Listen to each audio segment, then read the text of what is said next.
Newsfirst at 9. Headlines.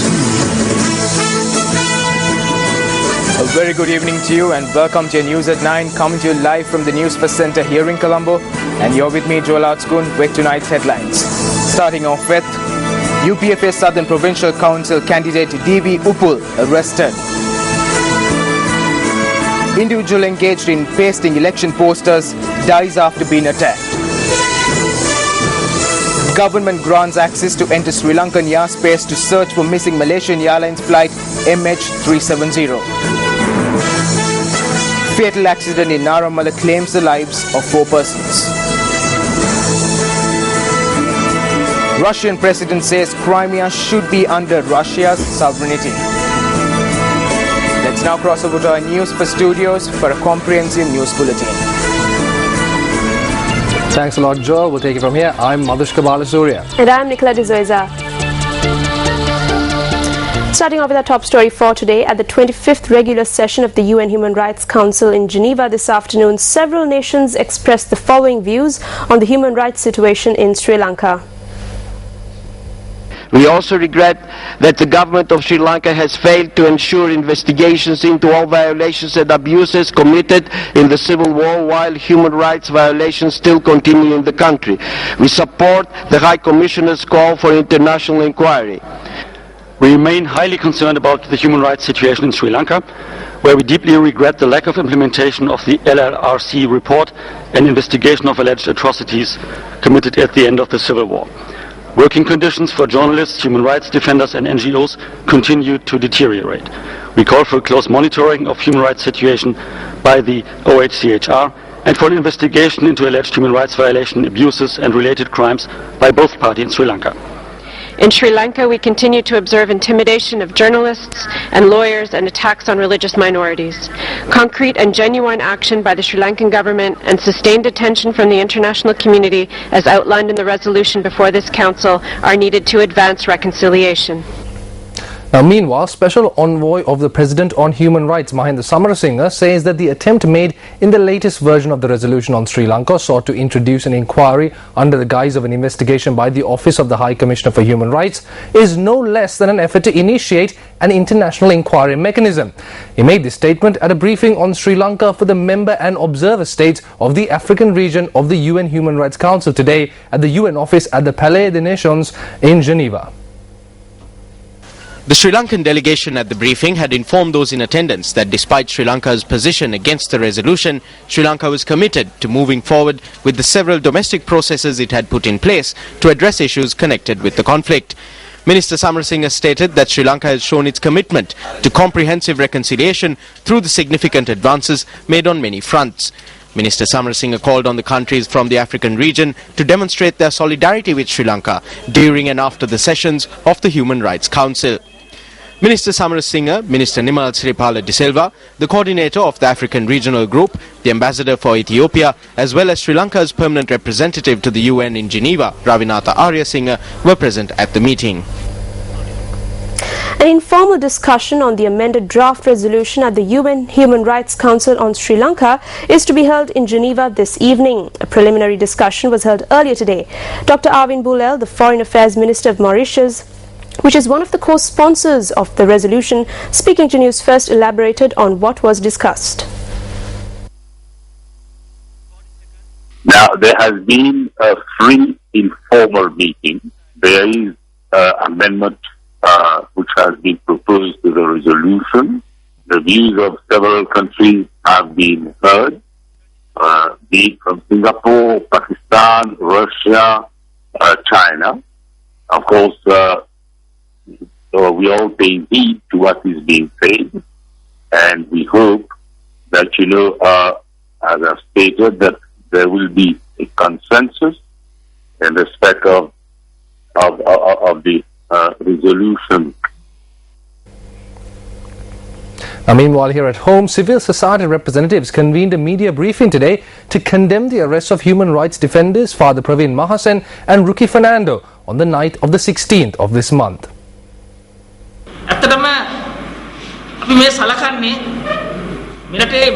In truth, we consider this as the height of the suppressive procedure this government has continuously followed against human rights activists in our country. The government has gone to the extent of misusing the law and conceptualizing and fabricating false pictures to arrest these people and harass them. This is very dangerous. We know that thugs disguised in the various uniforms of religions are carrying out acts of terror in various areas in order to spread religious hatred in the country. The government has taken no steps whatsoever with regard to any of these incidents. Who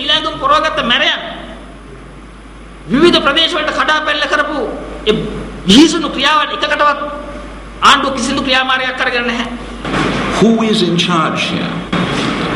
Is the government aware or is it not aware that there is a resolution on Sri Lanka calling for an international investigation into human rights violations, past, present, ongoing, that arrests of this nature and in this manner only serve to prove the case? Now, on a related note, the arrest of Ruki Fernando and Father Praveen Mahesan was also brought up at the daily press briefing convened by the UN Secretary General spokesperson in New York yesterday. On the arrests, yes, we've seen the reports. We're aware of them. And as you'll recall, the Secretary General and the President of Sri Lanka, in their 2009 joint statement, emphasized the importance of protection and promotion of human rights in keeping with international human rights standards and Sri Lanka's international obligations. On Sri Lanka, obviously, number of people in the Secretariat, like all countries, everybody has portfolios, and the situation is being constantly looked at and evaluated. Minister of External Affairs Professor G.L. Piri says that the draft resolution before the UN Human Rights Council in Geneva takes the form of a separate government. At a meeting organized by the National Intellectuals Council in Colombo last evening, the minister said that it is unjust to influence an independent nation in this fashion. If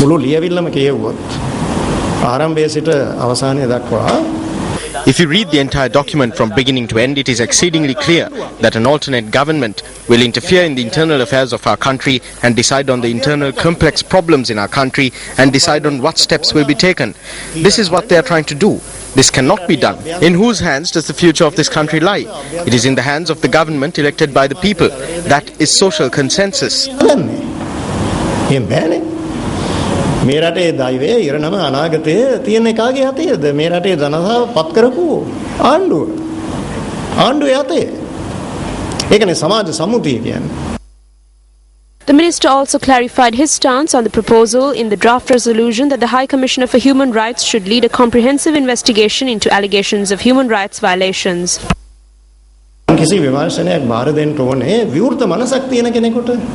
Any investigation should be entrusted to a person with an open mind. What did she do? A week after the war had ended, she said in public that an international investigation against Sri Lanka must be held. Now they are entrusting this investigation to her. Conducting such an investigation is in no way the task of a High Commissioner. She does not have the legal right to do so. මෙහෙම පරීක්ෂණයක් පැවැත්වීම කිසිසේත් මානව හිමිකම් කොමසාරිස්තුමියට අයත් කාර්යභාරයක් නෙවෙයි. ඉටුමේට එසේ කිරීමට නීතිමය අයිතිවාසිකමක් නැහැ. Welcome back to the news. You're watching News First. Hambantota District UPFA candidate D.V. Uppal was arrested today. Police media spokesperson SSP Ajit Rohana said that the candidate, who was arrested on charges of assaulting a group of aides of the UPFA, will be produced in court tomorrow. Although D.V. Uppal was brought to the Tangol Magistrates Court today, he was taken to the Beliata police station for further interrogation. D.V. Uppal was arrested by the Beliata police on charges of assaulting a group of campaigners for fellow UPFA candidate M.K. Kasun. The police say that the assault took place in the Madagoda area in Puakdandawa, Beliata. The police say that 5 persons who were injured in the assault were hospitalized. 3 of them are being treated at the Beliata hospital, while the other 2 have been admitted to the Mathura General Hospital. I went with a group of friends to put up some posters of Kasun. When we were returning, people who came in 2 or 3 vehicles of D.V. Uppal's accosted the others and began assaulting them. We did not run. While I and the brother who was travelling in our vehicle were standing near the vehicle, D.V. Uppal confronted us and assaulted us. They had swords. They hit my head with the butt of a gun. However, campaigners for DV Upul say that campaigners for Kasun had come to their homes and assaulted them. At about 10 o'clock at night, only my husband and I were at home. Then a group of people came here, threatened us with pistols and swords and proceeded to attack the house. We asked that some steps be taken. We engaged in politics prior to this as well and were not afraid. We will not be afraid. Therefore, we ask that a response be given. A few weeks ago, DV Upul claimed that his election campaign was being disrupted. The group had broken in at around 2:30 in the morning and had opened fire using T-56 firearms. An armed group is roaming the area. If murderers and dead shots are roaming the streets in a country where democracy has been established, I want to address these issues to the Defence Secretary as well as the Elections Commissioner. I request that the attention of the IGP be focused on these groups who are roaming these streets with weapons.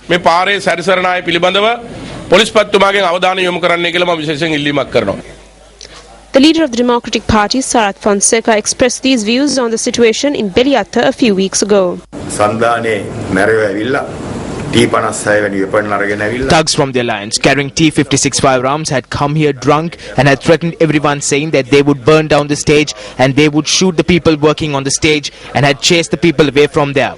When we went there, thugs came forward in vehicles without license plates, surpassing the police, and even assaulted the police officers who tried to deal with their behavior.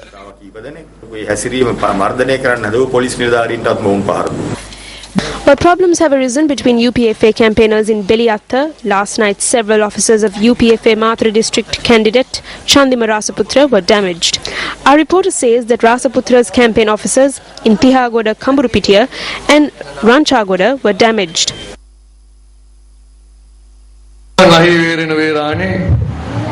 In the 9 days to come, I will put up posters that will say, "Do not be envious and do not have hatred." I am going to put up these posters with the prayer that the person who tears them down will be blessed.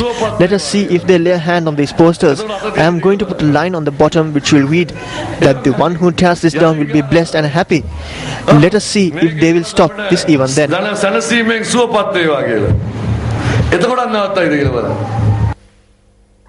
Moving to some more local news, an individual was killed in a shooting in the Omara area in Galahitiawa, Walasmulla. The police said that the two suspects have been arrested over the incident. The police said that individuals who had arrived in motorbikes at the victim's residence last night had carried out the shooting. The victim, who sustained serious injuries, died en route to the Tangol hospital. The deceased has been identified as a 25-year-old father of two, W.M. Vijit Kumara. The arrested suspects were placed in remand custody until the 24th, subsequent to being produced in court.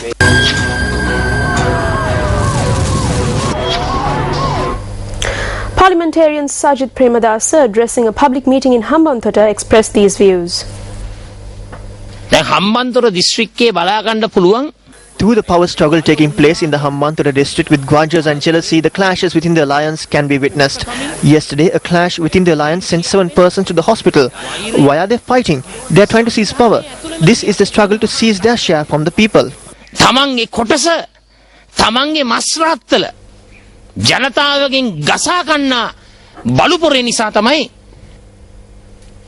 Meanwhile, an individual who was attacked while putting up election propaganda posters has succumbed to his injuries. The police media unit said that the victim died after he was attacked while pasting the posters in the Kimbul Vilavatta area in Dompe this morning. While the victim had been putting up election propaganda posters in the Kimbul Vilavatta area in Dompe, he was accosted by another individual who had objected to the posters being put up there. The police media unit said that after an altercation between the two persons, the victim was admitted to hospital where he succumbed to his injuries. The deceased campaigner was 50 years old. The suspect has been arrested. අද දිනේ අපේ රැස්වීම මාලාවක එක රැස්වීමක් දුම්පේ ආසනයේ කිඹුල් විලවත්ත ග්‍රාමයේ. One of the series of meetings we had planned in the Dompe electorate was to be held in Kimbul Vilwatta. One of my campaigners who was preparing for the meeting was attacked by the individual known as Wasanta, who was at the alliance office. පුද්ගලයා ඒ මගේ ආධාරකරුවට ප්‍රහාරයක් එල්ල කරලා 2 fatal accidents claimed the lives of 5 persons, including the one of an infant, this morning. One accident was reported from the Southern Expressway, while the other was reported from Matiyangane in Narammala. I went to the location of the accident as soon as I got word of it. I was able to witness the ill-fated bus and the three-wheeler. I also saw the 4 persons who were travelling in the three-wheeler stuck inside. Locals worked tirelessly to get them out and rushed them to hospital.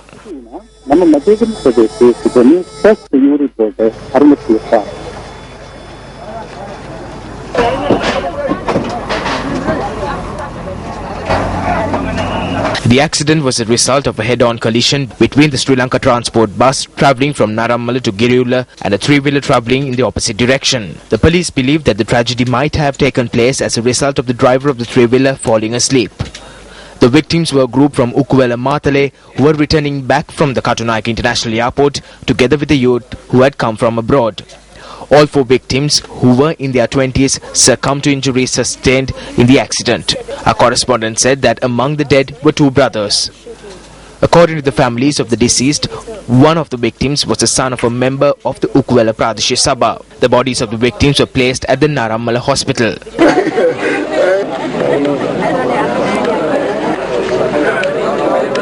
Meanwhile, an accident that took place this morning close to the 35th kilometer post on the Southern Expressway claimed the life of a 1.5-year-old infant. The police said that the accident occurred when a van attempting to overtake a lorry plying towards Kottava on the expressway came in contact with the rear end of the lorry. 9 others who were travelling in the van were injured. අපි van එක යනවා දැන් 4:20 කියලා අපි ඒකේ නැග්ගයි ගමන. ඔයගොල්ලෝ centre එකේ තව ආවා. පිටයි ආවා. ඒගොල්ලෝ සල්ලි වලට එක්ක යනවා. සල්ලි වලට තමයි එක්කන් යන්නේ. The injured are receiving treatment at the Bandaragama Hospital in Panadura and the Nagoda Hospital in Kalutara. Now moving on to a story that has confounded the world. The Sri Lankan government has granted permission for 4 countries to enter Sri Lankan airspace for search and rescue operations to locate the missing MH370 flight. The Ministry of External Affairs said that this decision was reached after a request was made by the Malaysian government, and it also enables the US, Malaysia, New Zealand and Australia to enter Sri Lankan airspace for search and rescue missions. A request has not been made as yet to conduct search and rescue in the Sri Lankan airspace. However, if a request is made, we will grant permission to enter the Sri Lankan airspace and conduct search and rescue operations. Now, a new report suggests the missing Malaysian Airlines Boeing 777 made its first off-course turn to the west after a heading change was entered into its aircraft's flight computer, a move that requires advanced knowledge of the plane's flight system. The New York Times, citing senior American officials, reports that flight MH370's first unexpected turn to the west was made through a computer system in the aircraft's cockpit. The Times report suggests that someone on board MH370 did indeed enter a new waypoint into the flight's computer. However, it remains unclear whether the waypoint change was made before or after the flight began. Chinese ambassador to Malaysia held a briefing on this morning on the latest search and rescue work for the missing plane. China has conducted a thorough investigation on the background of Chinese passengers aboard. So far, China has not found any evidence of actions that jeopardized Malaysian Airlines MH370 flight. So we can rule out the possibilities of Chinese passengers suspected of being involved in any kind of terrorist or jeopardizing activities. Meanwhile, a long-time friend of Captain Zairi Ahmad Shah defended the Malaysian Airlines pilot's flying record and his personal character. It's hard to believe that he would have been to do anything like that, or to, like the speculation of pilot suicide or a pilot hijacking. I just can't imagine with his character and what we knew of him, it just wouldn't make any sense that he would have anything to do with any sort of deliberate action on his part. Whether he,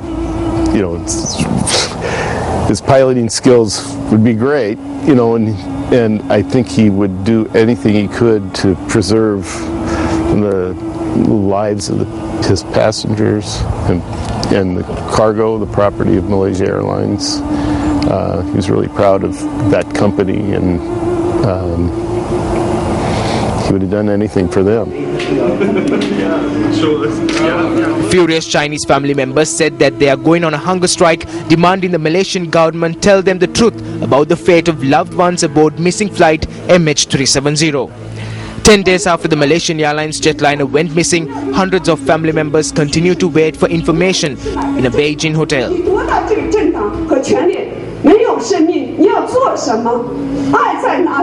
Around two-thirds of the 239 passengers on board Malaysian Airlines flight MH370 from Kuala Lumpur to Beijing were Chinese. The families say they felt Malaysia was not being upfront in their statements. The Chinese representative from the airline said what information the families received was beyond his control. As the representatives left, families shouted at them. After the meeting, families still in the room chanted slogans with fists in air, shouting, quote, "Keep protesting, respect life, don't let them become victims of politics, tell us the truth," unquote.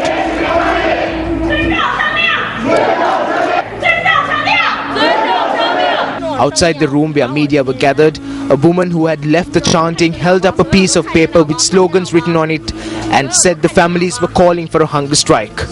China has begun to search for the passengers and crew on board in Chinese territory, which covers the northern corridor through which the aircraft could have flown, said state news agency Xinhua on Tuesday, quoting Chinese ambassador to Malaysia. There is no evidence Chinese passengers were involved in a hijack or terror attack on the flight, state media quoted Chinese ambassador to Malaysia as saying on Tuesday. No trace of the flight has been found despite a search of unprecedented scale involving 26 countries deep in the southern Indian Ocean. Speaking on the program Sitijaya, which will be telecast on our sister channel Sirasa TV tonight, veteran diplomat Dr. Dayanja Tilaka had this to say on the unfolding situation in Ukraine. යුගොස්ලාවියාවට සර්බියාවට බැරි වුණා කොසෝවෝ තියාගන්න හේතුව ඇමරිකාවෙන් සහ යුරෝපෙන් ඇවිල්ලා ගහුවා. Yugoslavia and Serbia could not hold on to Kosovo because America came in there. This is the balancing of power. Georgia, even with the support of NATO, they could not prevent Russia from breaking off a chunk of their land. They wanted to fight. Today Ukraine has no one. Economically, verbally and diplomatically. They do have support, but in the end, when you take strength of arms, the neighboring superpower could not prevent it. When you are living in a small island with no neighbors except for a very large superpower, it is quite dangerous. ලුමුහුද පමණක් තියෙන කුඩා දූපතක මහ විශාල අසල්වැසියෙක් සමග ජීවත් වෙනකොට ඒක ටිකක් භයානකයි. Now moving from international politics to the local front, let's take a look at some of the views expressed on the Western and Southern Provincial Council election stage.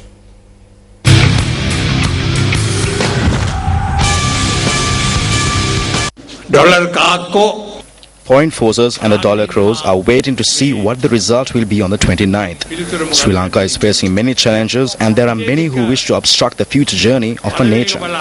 There are such people within the country and outside the country. අභියෝග මැද්දේ ලංකාව ඉදිරි ගමනට බාධා කරන්න සෑහෙන පිටිස ඉන්නවා. අපේ රට ඇතුළේ ඉන්නවා රටින් පිටත් ඉන්නවා. අපිත් එක්ක මෙතනට ඇවිල්ලා නැහැ. People who fall for various gifts like lunch packets and half a bottle of arak have not come here with us. Fearless people who love their country have come here of their own will. We are proud of you. We will show our gratitude to you by freeing this country from this corrupt political culture. මේ රට මේ දූෂිත දේශපාලන සංස්කෘතිය මුදවාගෙන අපි තමුන්නාන්සලාට කෙලෙහිගුණ දක්වනවා. මම ඉගෙන ගත්ත පිළිකාව ගැන. I studied about cancer. I learned how to treat cancer. Not only did I look at ways to treat cancer, I am also a person who saved the Americans through medicine.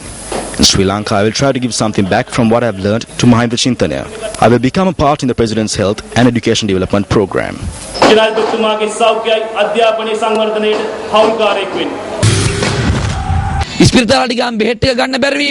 If a government cannot give medicine to people who can't get medicine when they go to hospitals, if a government cannot give education to children whose parents cannot sleep for thinking of their child's education, if a government cannot ensure the livelihoods of people, if a government cannot give the people free education and free health, there is no need for a government. This is a ship that is about to sink.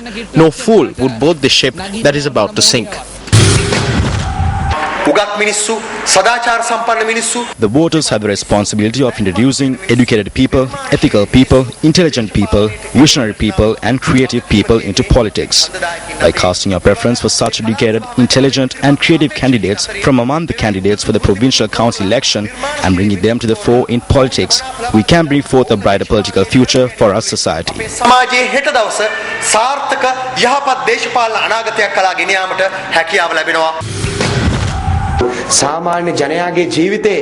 If 95% of the lives of the ordinary people revolve around politics, then why is it that politics cannot get together with the monks in the temples and the clergy in the mosques and develop the people while building the roads?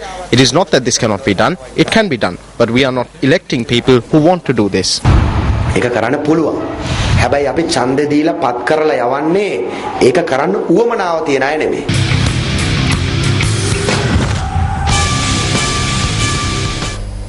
A carnival and trade fair named Celebration 125, organised by the past pupils of the National School Walasmulla, will be held in the premises of the school's sports grounds starting tomorrow till the 23rd. The media sponsor for this event is Newsfirst. Several fun games and screen tests conducted by Newsfirst will be a part of the carnival and trade fair. There will also be concerts every night featuring popular artists. The carnival will be open from 8 in the morning till midnight each day. The education exhibition, which commenced yesterday, will go on to the 23rd. It includes several exhibits from school children and it also has many educational stalls. The education exhibition will commence at 8 in the morning and will go on till 4:30 in the evening. The Department of Animal Production and Health says that over 10,500 animals have been infected with the foot and mouth disease. Director General of the department, Dr. Kumara De Silva, pointed out that 160 cattle and 200 swine have died as a result of the disease.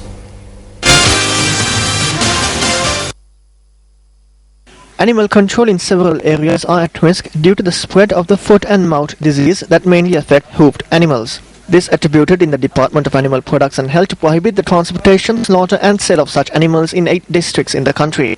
The department has raised concern as the foot and mouth disease is spreading in other areas. The disease is getting worse in Valisara area because of the that is in the pig belt and Anuradhapura only. All the other districts now it is more or less controlled. But Valisara, because of the swine, because of the pork, they slaughter the sick animal and they transport the sick animal's meat. That is why we said we have done all the measures that we have to be taken to control the foot and mouth. Welcome back. Moving on to some sports news. Yesterday marked the 18th anniversary of Sri Lanka's historic win at the 1996 Cricket World Cup. Sirasa TV and Sirasa FM offered our viewers a special treat last night with a live simultaneously broadcasted program featuring members of the champion Sri Lankan team. The program was broadcast live from Stein Studios in Ratmalana yesterday. The captain of the world champion team, Arjuna Ranatunga, Sanat Jayasuriya, Romesh Kaluvitarana, Pramodya Bikramasinghe, Upul Chandana, Ravindra Pushpakumara, and the then president of the Board of Control for Cricket in Sri Lanka, Ana Punchiheba, participated in the program. Asanka Gurusinghe, Roshan Mahanama, Arvinda De Silva and team manager Dulip Mendis joined in the program over the phone. We faced many problems during Australian tours. Even on other tours, we were at times considered as a second-tier cricket team. But we were able to secure what we wanted. හැබැයි අපිට පුළුවන් වුණා අපිට අවශ්‍ය දේ ලබා ගන්න. අසංක ගුරුසිංහ කියන ක්‍රීඩකයා එක පැත්තකින් When you have Asanka Gurusinghe batting on one side and Aravinda and Arjuna playing their game as well, it was easy for us to score 100 runs in 15 overs. We went in the final with nothing to lose. We had nothing to fear. This has not been said through any media in the past. When we stopped for the water break, those in the dressing room gave me a lot of advice to repeat, to tell Gura. Arjuna too spoke and gave a lot of ideas. I said I would tell him when I was coming down for the water break. Dev Watmore was there. Watmore spoke to me about a minute and asked me to tell them some things, but I couldn't understand anything. I went up to Aravinda and Gura and told them well played and turned back. Well played මොහොමයන් කියලා ආවා. Australia cricket පාලක මණ්ඩලය තමයි අපිට. The Board of Control for Cricket in Australia gave us $100,000 to secure Dev Watmore. but they told me at the time that I was not to tell anyone. Copyrights only last for 10 years. But it is true. Arjuna, Dulip and Devwatmo were all younger and got together. That is why I appointed Dulip as chairman of selectors and team manager.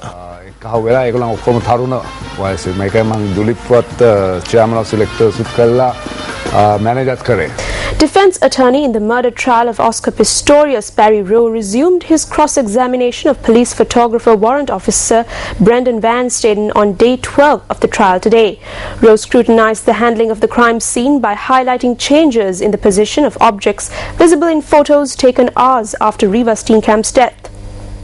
Rowe questioned Van Staden's statement where he stated he was alone at the time the photos were taken and therefore there had been no disturbance of the scene until he was finished. Rowe also questioned why Van Staden had taken so long to take crucial photos, particularly after the scene had been disturbed. Pistorius' defense has been looking to sow doubt about the quality of the police work in the case, particularly around its handling of evidence. If found guilty of murder, Pistorius, known popularly as the Blade Runner, faces at least 25 years behind bars. Seker al van julle? I'm sure about that, my lady. Dis in die gang na die badkamer. The passage leading into the bathroom, my lady. You could not have missed him. Yes, fascinating stuff about Oscar Pistorius there, Nikki. But yes, with that, we wrap up this edition of Primetime News. As always, I'm Madhushka Balasuriya. And I'm Nicola D'Souza. Thank you for joining us. Take care and good night. Good night.